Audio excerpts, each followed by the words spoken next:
Have you ever walked into a room surrounded by people and yet felt completely invisible? That odd kind of loneliness doesn't shout. It doesn't come crashing in like a storm. It drifts in quietly, like fog settling over a landscape you know well. And by the time you notice it, it's everywhere.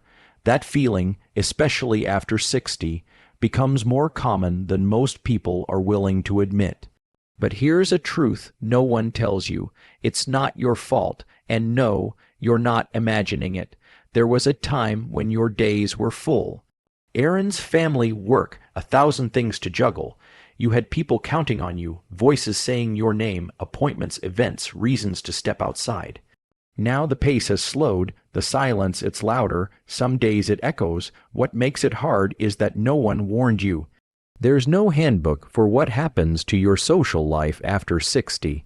No one sits you down and says, hey, just so you know, you're going to start hearing from people less, not because they don't care, but because they're busy, distracted, or simply don't realize how much silence can hurt. Some of your closest friends have moved away. Others are dealing with health problems. Some are gone, and the ones still around, they're tired too. Or they've wrapped themselves up in their own routines, their own little worlds. They didn't mean to leave you behind, but somehow it still happened. You might still run into people, chat briefly at the store, smile at a neighbor, but those moments pass. They don't stick. They don't reach the deeper part of you that longs for connection, not just contact. There's a big difference between being around people and feeling truly connected to them.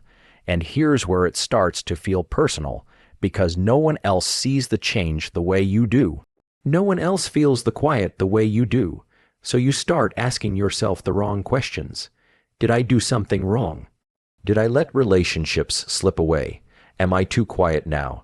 Too boring? Too old? But you didn't do anything wrong.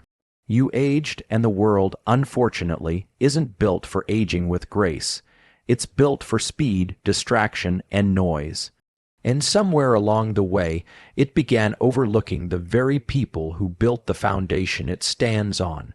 After 60, everything gets quieter, the phone rings less, the text messages slow down. You stop getting invited to things not out of cruelty, but out of habit. People assume you're too busy or too tired, or that you probably wouldn't want to come, so they don't ask.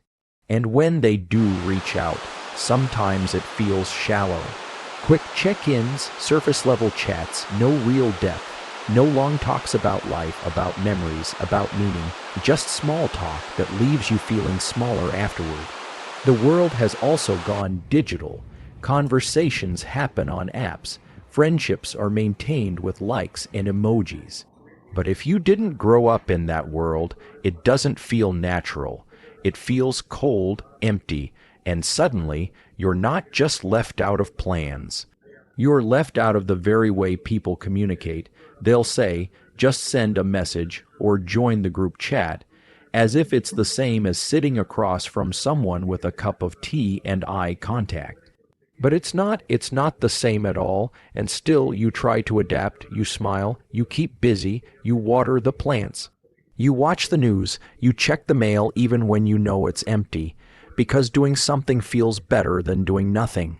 Sometimes loneliness doesn't look like sadness. It looks like being overly helpful, overly cheerful, overly independent. Because if you let that wall down, if you really said, I feel forgotten, you're afraid of what that might reveal. People don't talk enough about what it means to lose your identity piece by piece. When the kids move out, when the job ends, when your role as caregiver, worker, provider, planner, it all shifts. And suddenly you're asking, who am I now? And worse, who remembers me? Because at the end of the day, that's what loneliness is. Not the absence of people, but the absence of feeling remembered, feeling seen. You walk through the grocery store and no one notices you. You sit on the bus and no one makes eye contact. You smile at someone and they look through you, not at you.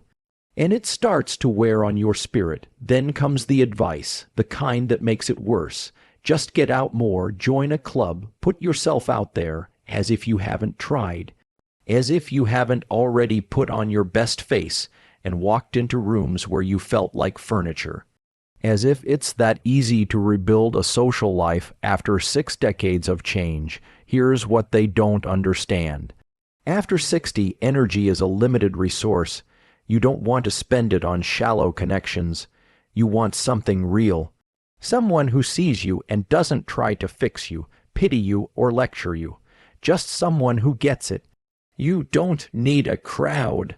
You need a handful of people who remember the sound of your laugh, who ask how your day was and wait for the answer, who can sit in silence with you and still make you feel less alone.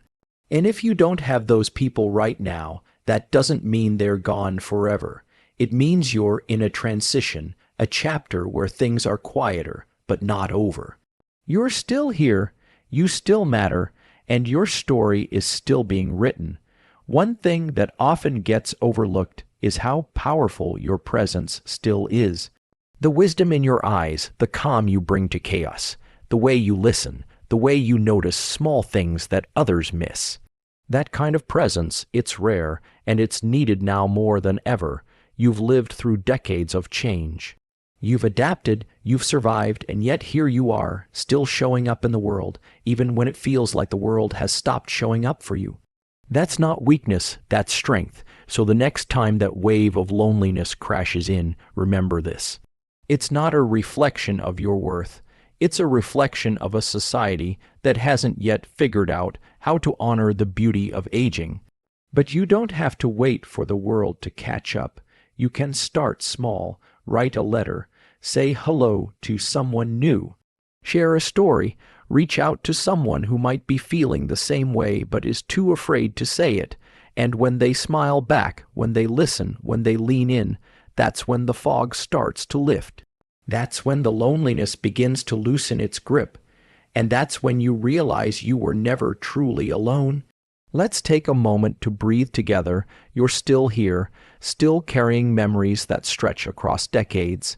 Still waking up each morning with thoughts, feelings, wisdom, and the quiet hope that today might feel just a little less heavy. And that hope, that's not small, that's sacred. You see, after 60, the world doesn't pause to notice you. But that doesn't mean you're meant to fade. It just means you've entered a chapter that no one taught us how to write. This chapter requires more courage than most, not because it's full of danger or noise, but because it's full of space. Empty chairs, quiet afternoons, blank pages, and that can be terrifying, but it can also be freeing. You've earned the right to choose how you fill those pages. Now you're not running a race anymore. You're walking steadily toward peace. And yes, it can feel lonely, but there's something honest about it too, something real. When the distractions fade, the truth gets louder. And the truth is, your presence still carries weight. Even if fewer people call, even if the doorbell doesn't ring as much, even if the only footsteps you hear some days are your own, you are not less valuable now. You are more distilled, more you than ever before.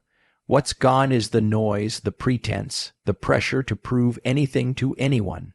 What remains is the essence, the truest parts, and here's something else people forget to say. You're allowed to miss what was. You're allowed to grieve the old rhythm of life, the chaos, the laughter, the moments you didn't know you'd miss until they became memories. There's no shame in that, no expiration date on nostalgia. Let yourself feel it. Cry if you need to. Laugh if it surprises you, but don't bottle it up. Don't swallow the ache and call it strength. Real strength is feeling everything and still moving forward. And moving forward doesn't mean pretending everything is fine. It means finding new ways to feel alive. To reconnect with parts of yourself that might have gotten buried under responsibilities for decades. Remember those hobbies you used to love, the music you used to dance to when no one was watching, the long walks, the journaling, the singing in the car. They're still yours. They never stopped being yours. You just forgot how good they made you feel. Reclaiming joy isn't about becoming someone new. It's about reintroducing yourself to the person you were always meant to be before life got so loud. But let's be real, starting again is hard. Making new friends as an older adult, it's awkward, it's uncomfortable. It feels like dating again, but without the flirting. You sit across from someone new and wonder, do we click? Are we just being polite? Will this lead to anything? Sometimes it won't, and that's okay. Not every hello has to lead to a lifelong friendship. Some are just warm moments shared between two strangers. But every time you show up authentically, openly, you increase the chances of real connection finding you. And maybe you've been burned. Maybe people have disappointed you, left you hanging, made you feel small. That kind of hurt doesn't vanish with age. It lingers, and it builds walls. But here's the thing. Walls keep out pain, sure. But they also keep out love and laughter, and the possibility of someone saying, me too. I feel that way too. So if your heart has closed a little, let it open just a crack. That's all it takes, just enough to let in a little light, a little warmth, a little reminder that you still have time to be surprised, because you do. And now let's talk about meaning. There comes a point where socializing just for the sake of being busy doesn't satisfy anymore. What you really want is depth, conversations that matter, moments that stay with you, people who don't just see your face but see your soul. That kind of connection doesn't happen often, but when it does, it nourishes you. It fills the parts of you that were running on empty. And sometimes the fastest way to find that kind of connection is by being it for someone else. Volunteering, mentoring, listening, sharing your story with someone younger who's still figuring things out. You don't have to save the world. Just be a presence, a calm voice, a steady hand. Because here's what no one tells you. There are people out there longing for what you have. Your insight, your humor, your resilience. They're just waiting for a signal that you're open to giving it. And if you're not ready for that, that's okay too. Start smaller. Write down your stories. Talk to yourself. Sit with the silence and let it speak to you. There's wisdom in your own voice. Don't wait for someone else to ask. Share it with yourself first. Let yourself be heard. And while we're here, let's acknowledge something big. Aging isn't just about loss. It's also about clarity. You stop tolerating things that don't serve you. You say no more often. You spend less time pretending and more time feeling. That's not weakness. That's strength earned through survival. You've made it this far. Through heartbreak, through disappointment, through loneliness that would have crushed a lesser spirit. And still you rise every morning even when no one's watching, even when the world feels too quiet. That's heroic. And here's a little secret. Most people your age are feeling the same thing. They just don't say it. They think they're the only ones missing the noise, the laughter, the sense of belonging. But they're not. You're not. We're all just waiting for someone to go first, to say, hey, I miss connection too. So maybe you be that person. Or maybe you wait for them. Either way, keep the door open. Now, let's talk about what comes next. Because yes, things are different now, but different doesn't mean done.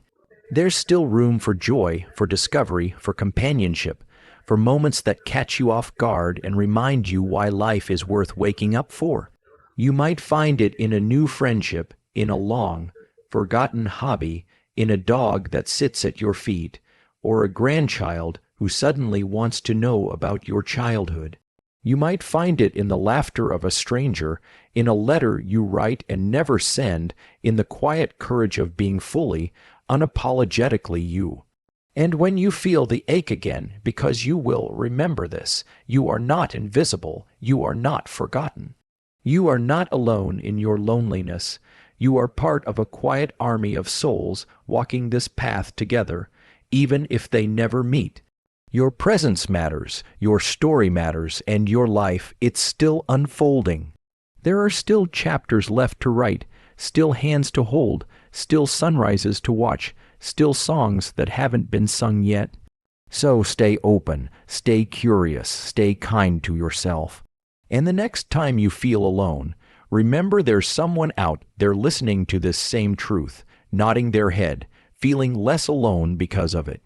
That someone might even be you. And hey, if this spoke to you, if it made you feel seen even for a moment, stick around. We talk about things here that most people are too afraid to say out loud. And maybe, just maybe, that's exactly what the world needs more of. While you're here, drop your city in the comments. Let's remind each other we're out here, quietly, bravely, still living, still loving, still learning. And if you ever doubt that anyone cares, come back to this moment, because I do.